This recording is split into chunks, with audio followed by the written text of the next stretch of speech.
યુગ ઋષિનો સંદેશ. સર્વાંગી સુખ શાંતિનો માર્ગ. આપણું વ્યક્તિગત અને સામાજિક જીવન ખરાબ હાલતમાં છે.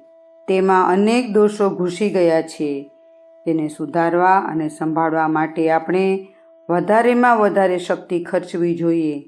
જો એ તરફ ધ્યાન આપવામાં નહીં આવે તો નજીકના ભવિષ્યમાં આપણે બધા એવા ઊંડા ખાડામાં પડી જઈશું કે જેમાંથી બહાર નીકળવાનું મુશ્કેલ બની જાય. ચારેય બાજુથી વિપત્તિના વાદળો આવી રહ્યા છે. જો પોતાના રક્ષણનો પ્રયત્ન કરવામાં નહીં આવે તો આ ધન જ એક મોટી વિપત્તિ બની જશે. આપણે બહુ બુરી રીતે લૂંટાઈ જવું પડશે. સ્વાર્થને છોડો. પોતાના મતલબથી જ મતલબ રાખવાની નીતિનો ત્યાગ કરો. ધનવાન બનવાની નહીં પરંતુ મહાન બનવાની મહત્વાકાંક્ષા રાખો. જરૂરિયાતો ઘટાડો. ધન ભેગું કરવા માટે નહીં પરંતુ જરૂરિયાતો પૂરી કરવા જેટલું જ કમાવો. બાકીના સમય અને શક્તિનો સર્વાંગી ઉન્નતિ માટે ઉપયોગ કરો. ધન ભેગું કરવાનો આદર્શ તો પશ્ચિમી સંસ્કૃતિનો છે. ભારતીય આદર્શ ત્યાગ પ્રધાન છે. આપણી સંસ્કૃતિમાં અપરિગ્રહને મહત્ત્વ આપવામાં આવ્યું છે. જે જેટલું સંયમી તથા સંતોષી હોય તેને એટલો જ મહાન ગણવામાં આવે છે. કારણ કે જે પોતાની અંગત જરૂરિયાતોમાંથી શક્તિ બચાવશે તે જ પરમાર્થમાં ખર્ચી શકશે.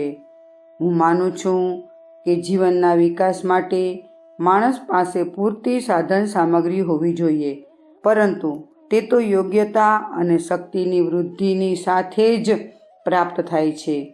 આજે લોકો પોતાની યોગ્યતા તથા શક્તિ વધારવા માટે પ્રયત્નો કરતા નથી, પરંતુ પોતાની પાસે જે કાંઈ થોડી ઘણી શક્તિ હોય તેને ધનની મૃગતૃષ્ણા પાછળ સ્વાહા કરી દે છે.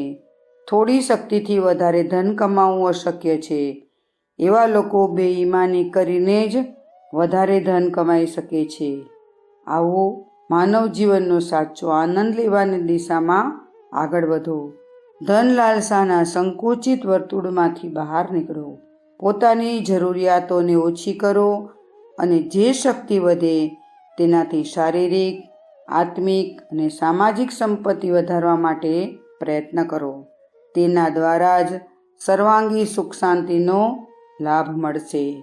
અખંડ જ્યોતિ, જાન્યુઆરી 1948, પેજ નંબર 4, સંદર્ભ ગ્રંથ યુગ ઋષિનો સંદેશ.